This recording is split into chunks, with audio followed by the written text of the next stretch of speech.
Are you tired of being underestimated, overlooked, or feeling like people consistently walk all over you? What if the very quality you believe is your greatest strength, your goodness, is actually leaving you vulnerable, making you a target? Most of us are taught from childhood that being inherently good, kind, and helpful is the ultimate path to respect and success. We cling to this ideal, believing it will naturally earn us adoration and high regard. But what if that conventional wisdom is a carefully constructed lie, masking a far more brutal, uncomfortable truth about human nature? Welcome to Skyward Synergy. Today we delve into the shadows, exploring a perspective that society often shies away from: the dark side of goodness through the piercing, pragmatic lens of Niccolo Machiavelli. He was a master observer of power, not a moralist. And his lessons, though centuries old, resonate with chilling clarity in our modern world, revealing why kindness without boundaries is not a virtue, but a dangerous trap. If you've ever felt the sting of being taken advantage of, this exploration of Machiavellian wisdom will not only change your mindset forever, but equip you with the insights to reclaim your power. Consider subscribing to Skyward Synergy for more deep dives into strategy and human psychology, and join a community committed to mastering themselves. Let us confront the first uncomfortable truth. Why does being good often make you an easy target? It's a question that rattles our foundational beliefs. We imagine a world where virtue is rewarded, yet time and again we see the genuinely kind and altruistic struggling to assert themselves, while the more ruthless ascend. The core issue lies in perception.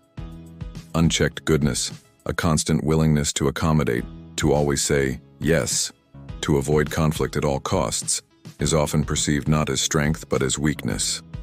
It signals availability, an eagerness to please, and a lack of self-preservation.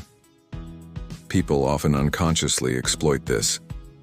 Think about it: the colleague who always covers extra shifts, the friend who always lends money without asking for it back, the family member who shoulders all the emotional burden. These good people become convenient resources, their kindness an open invitation for others to offload their responsibilities or challenges onto them. This isn't to say kindness is inherently bad. Far from it. Genuine compassion and altruism are vital for a functioning society. The problem arises when your goodness is unilateral, when it becomes a default mode that sacrifices your own well-being and boundaries for others, without strategic discernment. When you continually prioritize others' needs over your own, you implicitly teach them that your time, energy, and resources are less valuable. You teach them it's acceptable to disrespect your limits because, well, you're good, and good people don't say no, do they? So what did Machiavelli uncover about commanding genuine respect? His insights were radical for his time, and remain so today. He observed that rulers who were too loved often faced rebellion because love is fickle and dependent on gratitude, which humans are quick to forget. Fear, he argued, or rather, a healthy respect for one's capabilities and consequences, is a more reliable foundation for power. Now, this isn't an endorsement of tyranny or cruelty. Machiavelli was talking about political power, but his principles translate to personal power dynamics. It's about cultivating an aura of competence, decisiveness, and self-possession that makes others think twice before attempting to exploit you. It's about demonstrating that you are not easily manipulated, that you have standards, and that there are consequences for crossing them. Machiavelli understood that reputation is everything. You don't have to be feared in a literal sense, but you must be taken seriously. This means demonstrating a clear capacity for strategic action, a willingness to protect your interests, and an unwavering commitment to your word. It's about being a force to be reckoned with, not a doormat.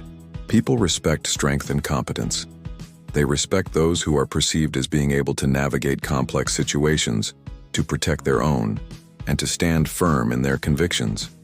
If you consistently present yourself as someone who will bend to every whim, who will absorb every slight, then you inadvertently invite disrespect. This is the essence of Machiavellian psychology applied to individual interactions. Project strength, demonstrate resolve, and command respect, not through aggression, but through strategic self-assertion. But how do you translate these Machiavellian secrets into actionable steps? The most crucial step is learning how to set boundaries that compel people to take you seriously. This isn't about building walls, it's about defining your territory. Boundaries are not meant to exclude, they are meant to protect. They are the invisible lines that communicate your values, your limits, and your non-negotiables. Think of them as the constitution of your personal sovereignty. When you have clear boundaries, you send an unmistakable message: I value myself and I expect you to value me too. Yos, without them, you're an open city, constantly vulnerable to invasion. Setting boundaries effectively involves several key components. First, self-awareness, knowing what your limits are. What are you truly comfortable with? What drains your energy? What are your deal breakers? Second, clear communication. Articulate your boundaries calmly and firmly. You don't need to apologize or over-explain.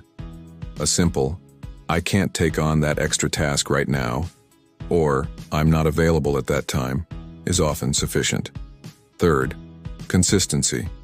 Boundaries are useless if they are not consistently enforced. The moment you make an exception, you erode the very foundation you're trying to build. This requires courage, because initially, some people may push back. They've grown accustomed to your accommodating nature. But the long-term gain in respect and peace of mind is immeasurable. Now let's address an even more uncomfortable truth: the dark side of helping others. We are conditioned to believe that helping others is unequivocally good, and in many cases, it is. But there's a shadow to altruism when it's not balanced with self-preservation. Have you ever felt resentful after helping someone? Exhausted, undervalued, or even used? That's the dark side. It happens when your helping becomes enabling, when it's driven by a need for external validation rather than genuine, healthy generosity. It occurs when you offer help that isn't truly needed, or when you take on responsibilities that rightly belong to someone else, preventing them from learning and growing. Machiavelli understood that indiscriminate generosity can deplete your resources, be it time, energy, or influence, and leave you weaker. He would argue that strategic generosity, where you help those who are worthy of it, those who appreciate it, and those who might reciprocate in some form, even if it's just loyalty or respect, is far more effective. It's not about being transactional in a cold sense, but about being discerning. Protect your energy. Offer assistance from a place of strength and abundance, not from a place of seeking approval or fear of displeasing. Learn to differentiate between genuine need and opportunistic exploitation. Your compassion is a precious resource.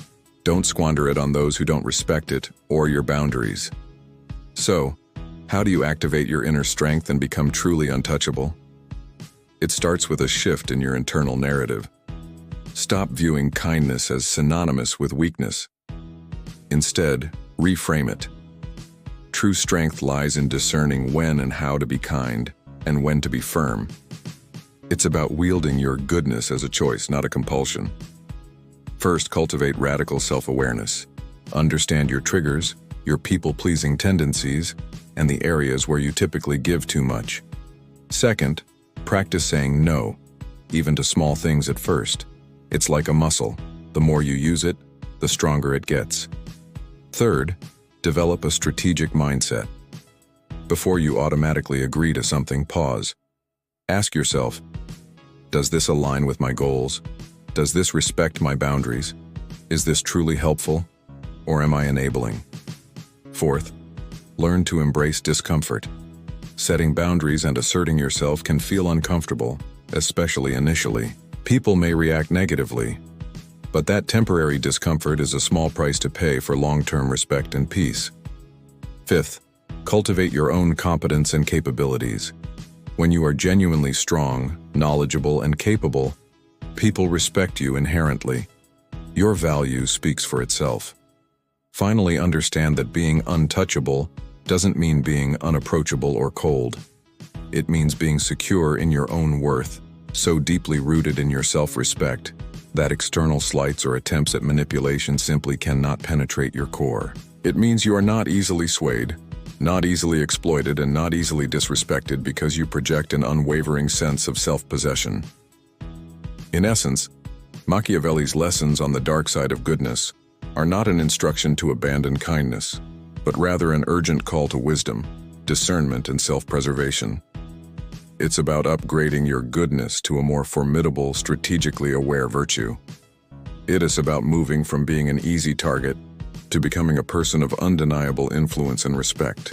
It's about transforming yourself from prey to power, understanding that true strength isn't just about what you can do for others, but about what you will not allow others to do to you. This is the path to becoming truly untouchable. If this video resonated with you, if it sparked a desire to reclaim your personal power and apply a new level of strategic thinking to your life, please give it a like, share it with someone who needs to hear this, and most importantly, subscribe to Skyward Synergy. Your journey towards mastering the subtle arts of influence and self-mastery begins now. Thank you for watching.